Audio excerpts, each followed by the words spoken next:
Coming up today on Locked On Texas Tech, His Majesty Patrick Mahomes gets another star in his crown. The Red Raiders get a wire-to-wire win over UCF, and big-time opportunity knocking tonight from United Supermarkets Arena. We're into it next on Locked On Texas Tech. You are Locked On Texas Tech, your daily podcast on the Texas Tech Red Raiders, part of the Locked On Podcast Network, your team every day. We're going to start this thing off right. Raider!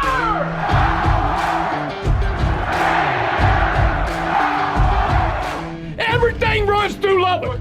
Great to be with you again on Locked On Texas Tech on the Locked On Podcast Network, your team every day, always free and available on YouTube or anywhere you get podcasts. And today's episode brought to you by LinkedIn Jobs. And these days, every new potential hire can feel like a high-stakes wager for your small business. And that's why LinkedIn Jobs helps find the right people for your team faster and for free. So post your job for free today at linkedin.com/lockedoncollege. Terms and conditions do apply. With the only Chris Level, I'm Casey Cowan. Chris, great to see you once again, my man. Kicking off an icy week, at least for now, in West Texas. And we got big-time hoops conversation to get into on today's episode as we look back to a win over Central Florida on Saturday and look ahead to a big Monday night matchup against the Jayhawks of Kansas, who are here in the LBK. But we must kick off the program here today in the land of Mahomes magic as Patrick Mahomes and company find a way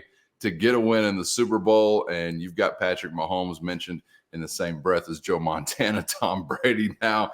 And as he indicated following the game, only getting started. Still plenty left to be done for a guy that is still young in football terms, but obviously very happy for a Red Raider and Patrick Mahomes to once again be standing at the top of the NFL world. Yeah, and you can give Andy Reid some credit if you want out there. If you're out there in the listening audience, you can give Patrick's buddy Travis some credit if you want. The general manager Brett Veach, I think is his name, some credit if you want. Chris Jones in that defense, some credit if you want. But I give none of them any credit. This is all Patrick Mahomes' show. I just. He's different. He's the surest thing in all of sports right now. Him at the end of the game with a chance to win or tie. I mean, there's just no sure thing in sports. And I think that sports are hard. The NFL is the hardest. It used to be, before they expanded to a 17-game schedule, it used to be an 8-8 league.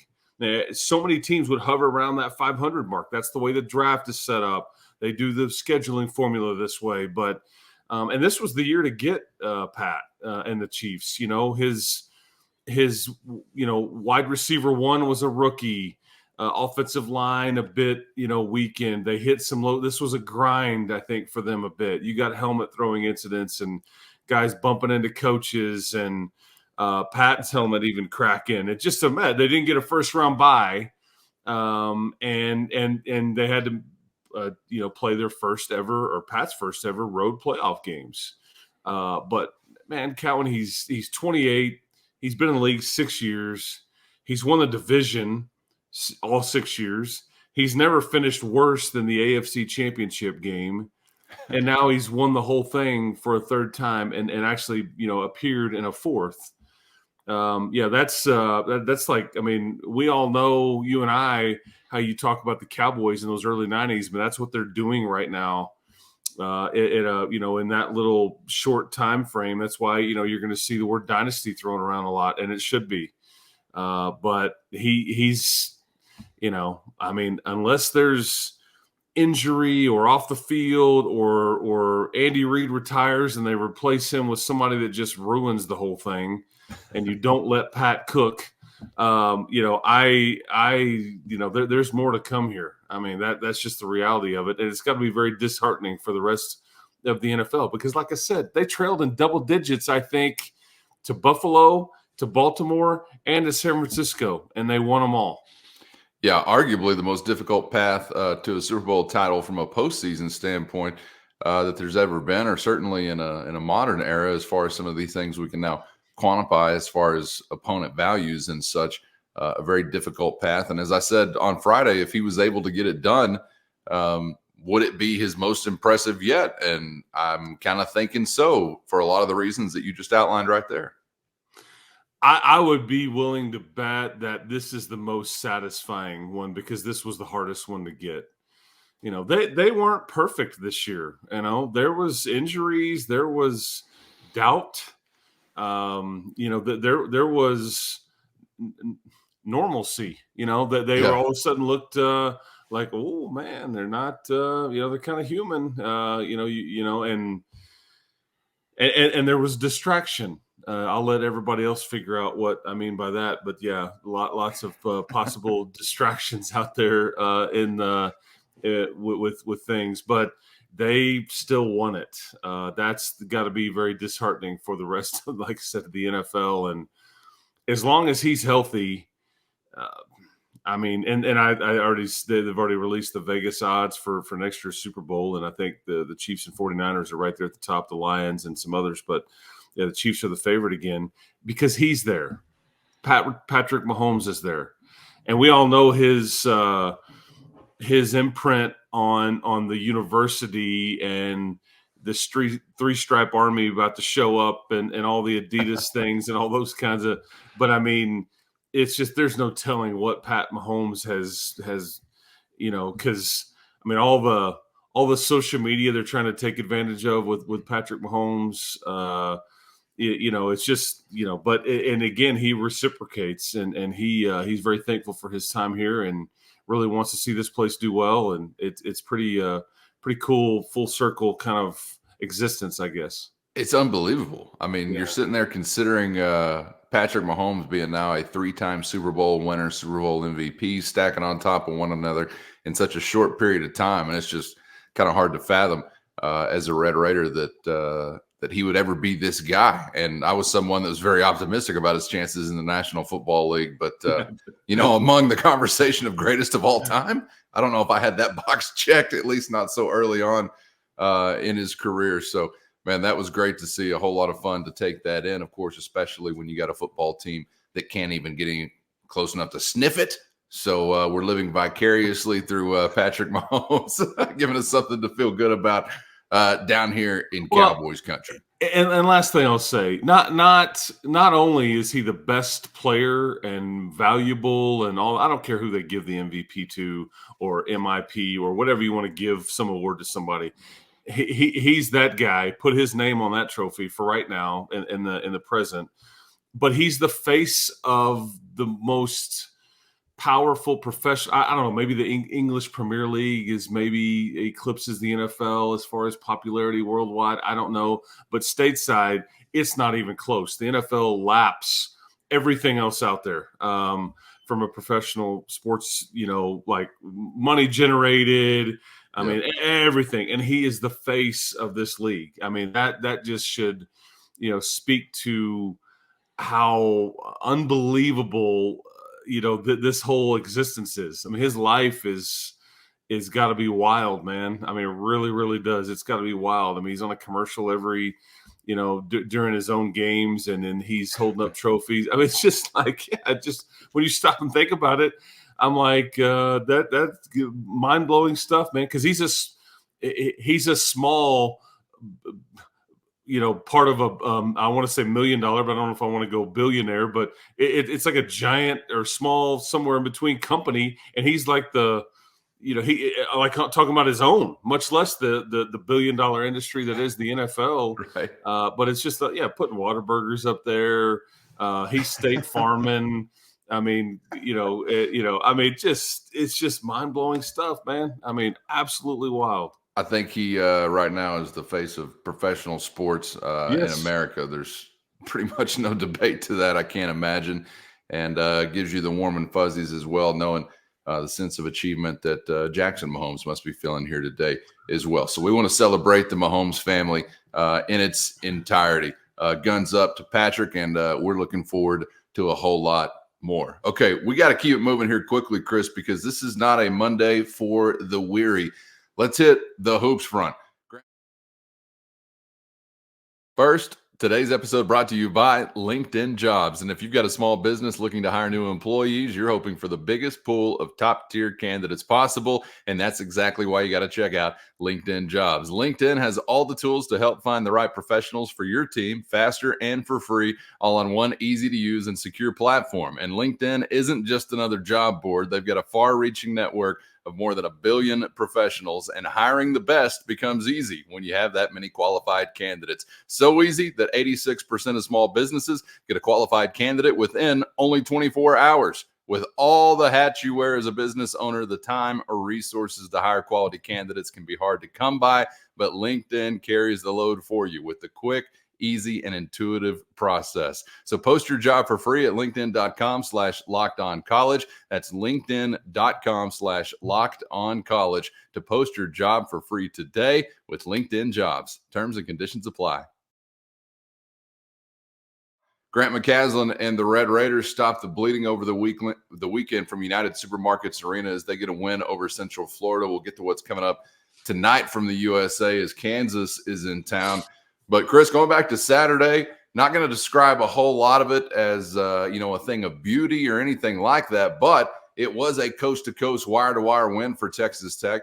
At various points in time, would establish a bigger lead. I think there was a 10-point lead here or there. You'd see Central Florida make some runs, get close, but then Texas Tech would have a response, and you wind up as a 7-point winner, and you do it on a day where nothing is easy for Pop Isaacs, and you really got to rely on some of those Red Raider teammates to carry the load, and they do just that. So sort of a variety of ball game that I don't know that we've seen just yet for Texas Tech in Big 12 play as far as winning this type of game, and I don't care how they come, how they look, as long as you're getting them. So I'd have another just like it tonight if that's what it called for. Yeah, you take them however you can get them in this league for sure. I thought it was interesting because I think the folks in Vegas had you as a 7.5-point favorite, and you won by 7. Wild how dead on that was. And this wasn't the prettiest game. This was a grind. I think you couldn't get any separation from them. I think you had chances to kind of break the game open and just couldn't quite do it. That's probably a credit to Central Florida and just how tough this league is. You just don't beat up on many teams in this league and run away. And we haven't seen a lot of blowouts. There was a few over the weekend, but those are few and far between around the league. But Central Florida, they were without Ibrahima Diallo, their starting center. That certainly helps. I don't feel sorry for them, not even a little bit, as you were coming off of a game where you were missing your starting center in Waco. Could have used them. Central Florida could have used theirs. This is life in the Big 12. This was a story, though, about the defensive end and your work on the boards. I thought, Warren and Darion combined for, I think, 24 rebounds combined amongst the two. And you needed every bit of it because this was a night where I think Chance McMillan, Pop Isaacs, and Joe Toussaint were combined 6 of 33 from the field. And, and I think 3 of 14 from 3. So shots weren't going in, and it was a grind, and you had to figure out like a plan B. Had not seen this much yet this year to where plan B was, it's not about, okay, we just get to the free throw line. That'll fix the offense or whatever. But plan B was out rebounding the opponent and grinding and getting some stops on the defensive end. Again, had not seen that much this year, but I would say that as we'll talk about tonight's game here in a little bit, but you can't shoot it that poorly and expect to beat Kansas, I wouldn't think. But it was a fun to snap a 3-game losing streak, first of all. And it was a grind. It wasn't like, I think the crowd probably in some ways you kind of feel left a bit unsatisfied. Grant even said guys are kind of disappointed because I don't think they necessarily played well. Or as well as they could have. But again, you don't apologize for winning, man, ever in this league. No, absolutely not. And how about a pair of double-doubles from Warren Washington and Darion Williams? It was great to see Washington back in the mix. Obviously, a difference maker very early on, was noticeably out there very early on as compared to the prior game when he was sidelined. But Darion Williams as well, who's kind of been a Swiss Army knife of a player. He can do you 6 ways from Sunday as far as the ways that he can impact a basketball game. I think as far as the future, you really love to see Williams turn into a consistently impactful scorer. He's been able to do that, and then some nights it's a little bit lessened. But even on those nights when the scoring impact is lessened, the thing I've appreciated about Williams, Chris, is it seems like he's still continued to find other ways to impact a basketball game. But he was 6 for 11 from the field, 13 points, 13 rebounds. Washington, 10 points, 11 rebounds. And that is, in large part, some of those difference-making things that allowed Tech to get that win. Yeah, as the game played out, Darion Williams became one of your most important, if not the most important guys on the floor, just because it's, we mentioned the Swiss Army knife component of his game, and that, hey man, we're struggling with this. Hey, Darion, go fix it. Hey, we can't get this done. Go fix it. And it's like he checks so many boxes, but yeah, his work on the glass, and then sometimes he gets you a bucket when you need it, but his ability to defend, because Central Florida now, they look a lot like Cincinnati, a lot of athleticism. I was watching them warm up in pregame, and I'm like, my gosh, where are they finding these people? What? It's just like, it's depressing. And you look at your bench, you're like, man, one of these groups doesn't look like the other, as far as like length and height and age, it seems like, but your team is very well coached, and you have guys that are playing really, really well, like Darion Williams, that I think is, and you're going to get a crack at these Central Florida Knights again. And now I guess it's less than 2 weeks. I'll be headed to the Magic Kingdom, and not this weekend, but next. And so, you're going to play them in back-to-back weeks. And so I'm sure Diallo will be ready for that one. And, we'll see kind of how Central Florida looks on their own home court. But, yeah, on this day, you got a much-needed win. You desperately needed it. And it was fun to see you kind of take a different path to victory compared to what we've seen you have to rely on before.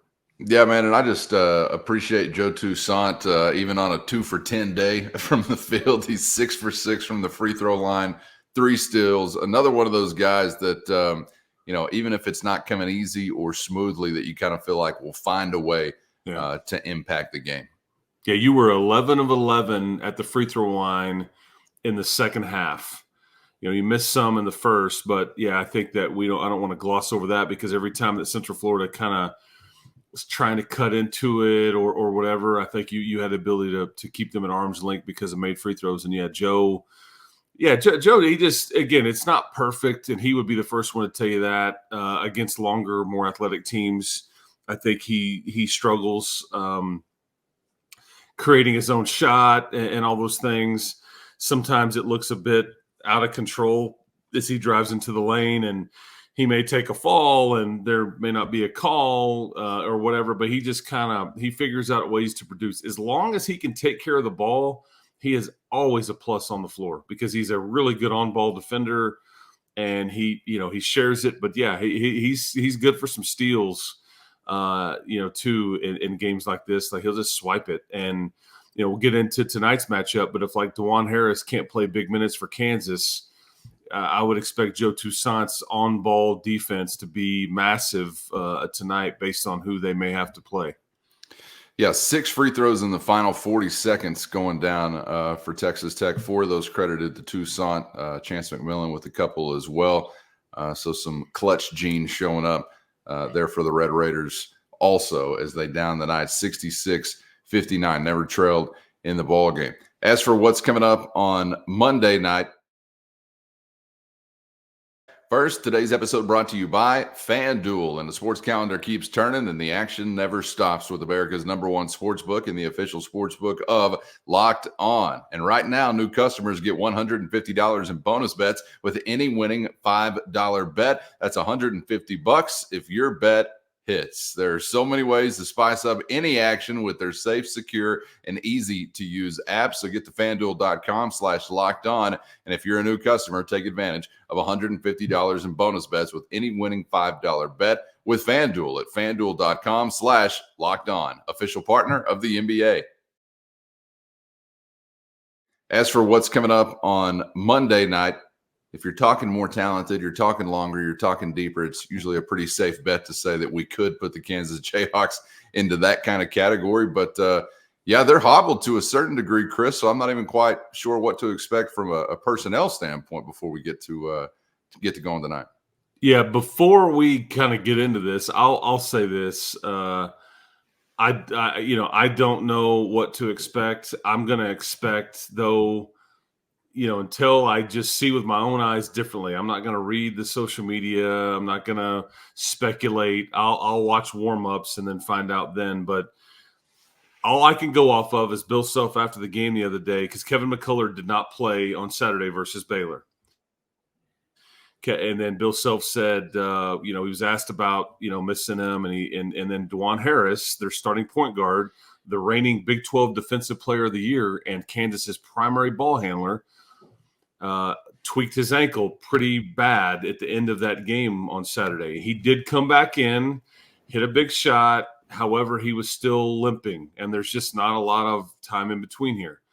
After the game, he's asked about these two issues, and he says about McCullough, guys, I can't even believe that he would be ready to go on Monday if he can't hardly move on Saturday. I'm not going to fall for that. I think he could absolutely play. And heck, if DeJuan Harris is hobbled in any way, I could see Kevin McCullough largely being their primary ball handler and point guard, point forward, whatever, tonight. And then DeJuan Harris, I'm going to guess he's going to play some, maybe not as many minutes as normal, and then he will be at less than 100%, obviously. But, again, maybe you show up tonight and they're both in street clothes, but I'm just not going to – I'm not falling for that deal. And I think Grant will absolutely have his guys ready to face both of these guys either. The crazy thing about Kansas, though, is they really play – like, you're sitting here playing six guys and then Lamar and Jennings in a normal night, or your seventh and eighth guy that are giving you 6 to 8 minutes-ish, maybe. But Kansas is even thinner than that. They really heavily rely on just five guys, not the burger place, but just five dudes. I mean, so it's the thinnest team I've seen, and are they breaking down a little bit? But this is kind of what happens. We saw this happen with the Red Raiders, and Kansas and Bill Self, and again knowingly took, I believe, Arterio Morris as a transfer in the offseason. He's the young man that was at Texas and had some off the field or off the court stuff, I should say, in high school. Texas really just kind of glossed over it. He plays last year, then he goes up to, I think, Kansas and has another off the court incident, and they have to dismiss him. This is part of what, so I don't feel sorry for them at all. You took a gamble, you crapped out, and so this has hurt their rotation big time, and they're just pretty thin. But they still have. I mean, McCullough plays; he's the top scorer in the Big 12. If Hunter Dickinson, he's going to be a potential. He's averaging 18 and 9 in the league, and they got KJ Adams. I mean, they're not hurting by any means, but it'll be fascinating to see kind of the dynamic if McCullough and or DeJuan Harris can't play, or one or the other, or at far less than 100%. Yeah, you really got me feeling for these boys. I'm feeling sorry for these. Was that your intention, Chris?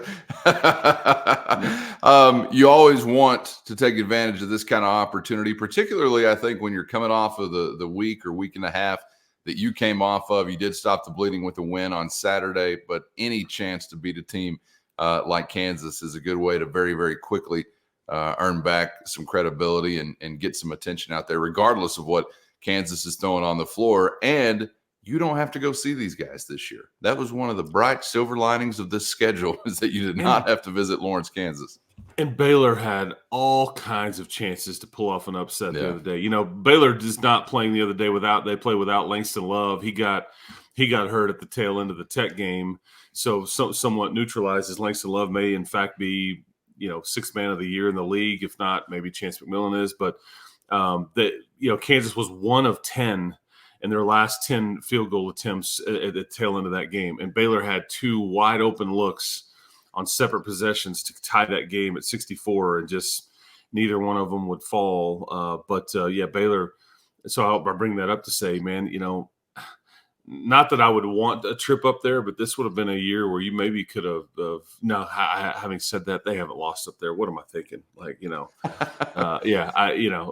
Baylor almost got them, I guess is my point. So, this is a heck of an opportunity tonight. And regardless of the status of McCullough or DeJuan Harris, you have to take advantage of it. And maybe you get them shorthanded, maybe you get them at but this is the second weekend in a row where they're doing the Saturday home game and then road Monday trip. They ran out of gas against Kansas State in front of a major hostile environment last Monday night. They should see the same tonight, you would hope.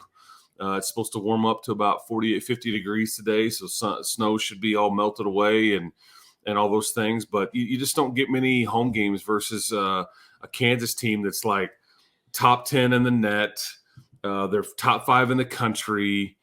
You've got a former player coming back here to play his last trip here. There's plenty of storylines to get excited about and fired up about.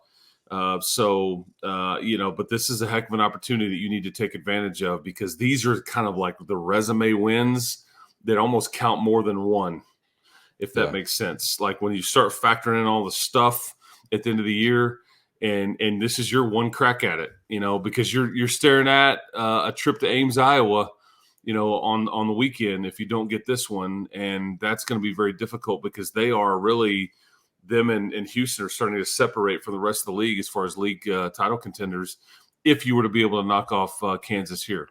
Yeah, it's really an interesting trio of ball games coming up. As you got Kansas at home, you go to visit Iowa State, and then you got Texas Christian coming to your house, who lost by, I think 11 or 12 against Iowa State over the weekend.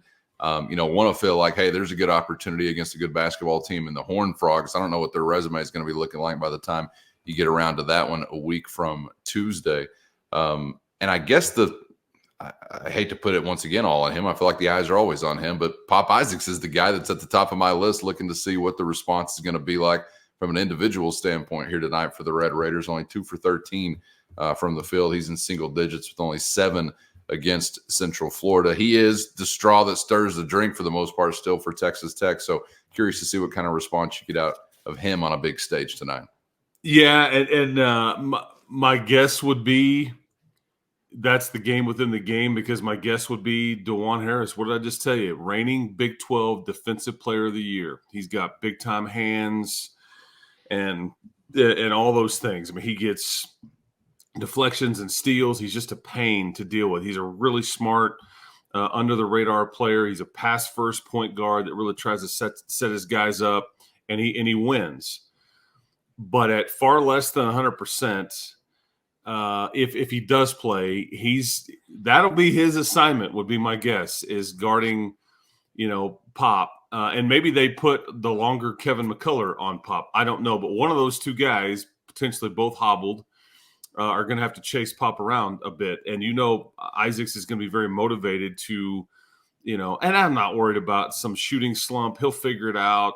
What we've seen, and he wasn't alone, but he won't. He'll figure out a way. He will figure out a way and to get into that lane and get maybe KJ Adams or Hunter Dickinson in foul trouble, and then kind of let's see what how comfortable Bill Self is with his depth. But watching either Harris or McCullough chase Pop around is going to be kind of fascinating, because that's what he will exert a lot of energy on the offensive end and play at different speeds and at a fast pace when he gets going. And you got a knee problem with one and an ankle problem with the other. So we'll kind of see what we get there. And, after a 38% day from the field, shooting-wise for the home team, I don't know, maybe some new nylon, some new nets. I don't know what we make sure we're cleaning off the backboard really well. Not exactly sure what we need to do, but hoping for something a little bit better there, because as Chris said earlier, tough to expect to beat a Kansas team in a similar way as you were able to do against Central Florida. But you never know. That's why they play the game. Always going to be a fun environment whenever Kansas is in town. So looking forward to this one, Chris. Hope you enjoy the call, and we'll be back on the other side to chop it up for better or worse, as a big-time opportunity is knocking tonight for Texas Tech. And I don't know about you, man. I enjoyed the halftime show last night. I know it's I thought Luda, shout out. I thought that was big time stuff. I thought I was highly entertained And I hope to be entertained this evening. Maybe we get a special halftime act, tonight at the arena. We'll see. We hope to see you there. Keep hope alive, everybody. Are you intimating that Usher and Ludacris could be at United? I don't want to jinx it and say it out loud. All right, you guys heard that there. Make of it what you will. I think maybe the only man in America that didn't enjoy the halftime show last night, the great Swizz Beatz, husband of Alicia Keys, may have a thing or two to say to Mr. Raymond next time around. All right, Chris, appreciate the time as always, my man. Enjoyed it. Appreciate you guys for being out there. Hope you'll stay subscribed or get subscribed on YouTube or anywhere you get podcasts so you never miss an episode. For Chris, I'm Casey, and we'll see you back here for the next round on Locked On Texas Tech.